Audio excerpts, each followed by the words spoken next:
En Afrique du Sud, deux sœurs, c'est-à-dire deux sœurs noires, sont parties chercher à manger quelque part et ont été finies, c'est-à-dire supprimées par deux fermiers blancs et leurs travailleurs noirs. Après avoir fini ces deux sœurs, qu'est-ce qu'ils ont fait? Ils ont pris leur corps et ont servi leur corps au cochon pour que le cochon mange ses corps et les fasse disparaître. Je répète, en Afrique du Sud, évidemment, je pense qu'il est important d'en parler. Il y a beaucoup de choses qui passent sous le radar. Okay? Il est important de comprendre la culture de chaque pays africain.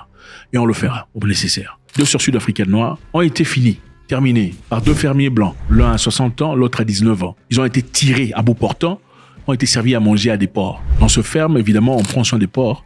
Ils ont servi leur corps aux porcs pour que les porcs les mangent et les finissent. Alors, comment ça s'est passé? Un jour, ils ont entendu une information concernant une entreprise au nom de Clover. Clover est une entreprise laitière qui produit du beurre, du lait, de la crème, des fromages et tout le bazar. Et généralement, quand les produits de Clover, c'est-à-dire des fromages, tout ça là, sont près d'expirer, ils partent quelque part dans les grandes terres pour aller balancer ces histoires. Et à ce qui paraît, deux sœurs noires et un frère noir sont partis dans une parcelle privée pour aller chercher voir, parmi les histoires qui ont été jetées par Clover, s'il y avait un peu de fromage, un peu de lait, un peu de machin, pour eux, c'est-à-dire pour aller manger à la maison et peut-être pour aller vendre à leurs voisins. C'est en ce moment-là que Zachariah Johannes Oliver, 60 ans d'âge, et Adrienne Rudolph de Vet, 19 ans d'âge, et William Moussora, clairement un Africain d'origine zimbabwéenne, voilà, ils ont fini bout portant, ils ont pris les corps et ont balancé les corps chez les cochons, pour que les cochons les mangent. Je pense qu'évidemment, ces personnes sont entrées dans cette parcelle sans permission. Et juridiquement, quand une personne entre dans votre parcelle sans autorisation, dans beaucoup de pays, il est permis de se défendre ou évidemment de prendre les mesures nécessaires pour empêcher la continuation de cette histoire. We are not encouraging people to be killed, particularly women to be killed. Maintenant, essayons de voir l'intention de ces gens. Quelle était leur intention? Il a été dit que Zachariah Johannes et Rudolph de Vet s'étaient promis de finir qui que ce soit, quelconque personne qui entrerait dans leur parcelle pour venir chercher des histoires. Donc, s'ils ont dit qu'ils finiraient, c'est-à-dire qu'ils termineraient, quelconque personne qui entrerait dans leur parcelle pour venir prendre des histoires jetées par Clover, c'est-à-dire qu'ils ont déjà expérimenté une telle chose dans le passé. Il y a déjà eu des gens qui venaient chez eux pour récupérer les histoires jetées par Clover, dont ils n'ont pas apprécié et se sont jurés que prochainement, à la prochaine occasion, ils vont finir ces personnes. C'est exactement ce qui s'est passé. C'est-à-dire qu'ils attendaient bel et bien cette opportunité pour finir des gens et leur nourrir au cochon. Parce qu'évidemment, le cochon, quand il te mange, il te laisse pas, il finit tout. Tout finit. Alors, monsieur Bruce Nkoubé, le mari de Ndlovu, a aussi reçu une balle sur la partie supérieure de son corps. Donc, il y avait 3 personnes. Il y avait 2 femmes et un homme. L'une des femmes était mariée à monsieur Nkoubé. Et quand on a tiré dessus, les 2 femmes sont tombées. On a tiré sur monsieur Nkoubé à la partie supérieure de son corps. Il a quand même pu s'enfuir pour aller raconter l'histoire. Bon, quand les gens se marient, on dit que c'est pour le meilleur ou pour le pire, pour la vie et jusqu'à la mort, on nous sépare. Mais bon, bizarrement, monsieur Nkoubé a fui, il a abandonné sa femme derrière. Enfin, bref. Est-ce que c'est vraiment jusqu'à la mort, on nous sépare? Après avoir raconté l'histoire, les gens sont venus pour investiguer. C'est alors là qu'on viendra et trouvera des 2 corps en décomposition en train d'être mangés par des cochons. I went there and asked the workers if they had seen my sister and they said they were absent from work on Monday. I asked the seller next door and he told me he had gunshots last night. I asked the employer who fed the pigs if they had not seen any dead bodies and he said no. Now I know they were lying there. Zachariah Johannes et Adrien de Golf et le garçon Moussora ont été arrêtés et ont voulu une autorisation de liberté. Généralement en Afrique du Sud, quand on t'arrête, tu peux payer une certaine caution pour retrouver ta liberté temporairement jusqu'à ce que le procès soit ouvert. Au lieu de rester en prison en attente de votre procès. Les gens sont venus se réunir pour faire un peu de bruit pour que l'on empêche à ce que ces personnes sortent.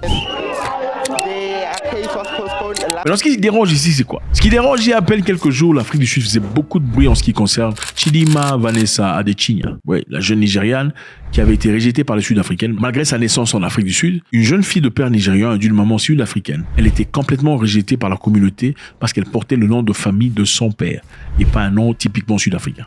Elle a reçu beaucoup de pression, beaucoup d'insultes. She's South African, we will wish her well. But if she's not South African, we can't have her represent us on the world stage. Beaucoup de drames et de dramatisation. C'est comme s'il y avait une synchronisation de la jeunesse noire sud-africaine. Évidemment, il faut le préciser, les Blancs n'étaient pas inclus. Il n'y avait pas de jeunes Blancs en train d'insulter. Il n'y avait pas d'Indiens en train d'insulter cette jeune fille. Il n'y avait pas de Kalad ou de Métis en train d'insulter cette jeune fille. C'était seulement la communauté noire en train d'insulter. Elle n'appartient pas ici. Elle ne peut pas nous représenter. On ne veut pas d'elle. Elle doit rentrer chez elle au Nigeria. Et elle était obligée de rentrer au Nigeria. Chanceuse, ou en train de vivre son époque, elle a été invitée par les Nigérians pour aller représenter le Nigeria au Nigeria. partir au Nigeria, c'est là-bas qu'elle pourra, par la grâce de Dieu, je suppose, ou peut-être un talent extraordinaire, gagner Miss Universe Nigeria. Finalement, malgré que Chidinma a fait ce qu'elle a à faire et cette histoire est finie, en Afrique du Sud, c'est pas toujours fini. On continue à faire des mimes et des insultes sur elle. Mais personne ne parle, curieusement, de cette histoire où 2 femmes noires sud-africaines ont été prises de force, boum, boum, boum, boum, ensuite nourries aux animaux.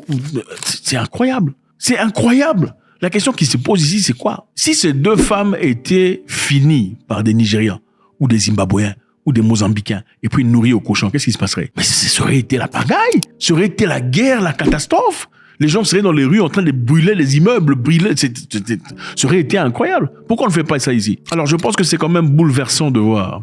Si c'était une personne d'un pays étranger africain, ça aurait été la guerre. On aurait fermé les aéroports, on aurait forcé les gens de sortir à travers des bus ou par la nage. Ça aurait été incroyable. En fait, c'est quand même curieux de voir qu'en général, les Noirs ont beaucoup de courage quand il s'agit de détruire un autre Noir, quand il faut se mettre en cohésion pour annihiler un autre Noir et son travail. C'est merveilleux. Un travail extraordinaire. Mais quand il faut défendre le Noir contre une personne d'une tierce race, ce sont les faiblards les plus appropriés. C'est incroyable, inimaginable. Bon, c'est vrai, on laisse poser de questions. Ces femmes sont parties faire quoi dans le terrain qui ne leur appartient pas? Okay, évidemment, quand vous partez, vous entrez dans le terrain d'une personne qui n'est pas le vôtre. Vous êtes directement hors la loi, voilà. Et certainement, la personne a le droit de défendre son territoire. La question qui se pose, est-ce qu'elle ne savait pas ce qu'elle faisait était un crime? La deuxième question qui se pose, comment ça se fait qu'un pays tel que l'Afrique du Sud, où beaucoup d'Africains partent s'y réfugier pour aller chercher la vie, on y trouve des gens, des Sud-Africains qui vont chercher des débris, des nourritures laissées par les entreprises? Est-ce vraiment par la pauvreté physique ou c'est une pauvreté d'esprit? C'est cet esprit de mendicité naturelle que beaucoup de Noirs ont.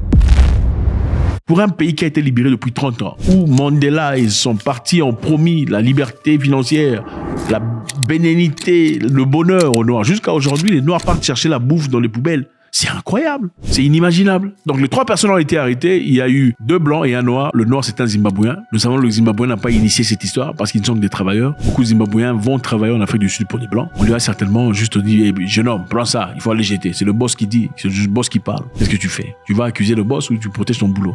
Bon, ça dépend. Certaines personnes auront assez de courage pour aller accuser le boss. Celui-là, clairement, n'a pas eu le courage. Et puis, il aurait peur. Il part accuser le boss et puis l'armée ou la police n'arrête pas le boss. Et puis, tu fais quoi? Tu perds le boulot. Le boss est armé, il va te chercher de finir. L'Afrique du Sud de Mandela est en train de prendre une route très intéressante. 2 sœurs et un frère ont été tirés dessus. Le frère a été tiré dessus, c'est le mari d'une de sœurs. Mais lui, il a fui. Et les 2 femmes ont été servies comme dîner au cochon. Le Rainbow Nation, pays arc-en-ciel. Les Noirs sont toujours en train d'acclamer pays arc-en-ciel. Nous, les Noirs et les Blancs, nous sommes les mêmes personnes, nous sommes bien. Mais apparemment, c'est un pays arc-en-ciel seulement dans la mentalité du Noir, qui veut toujours s'associer, qui veut être accepté. Mais est-ce que l'homme blanc pense que c'est un pays arc-en-ciel? God bless.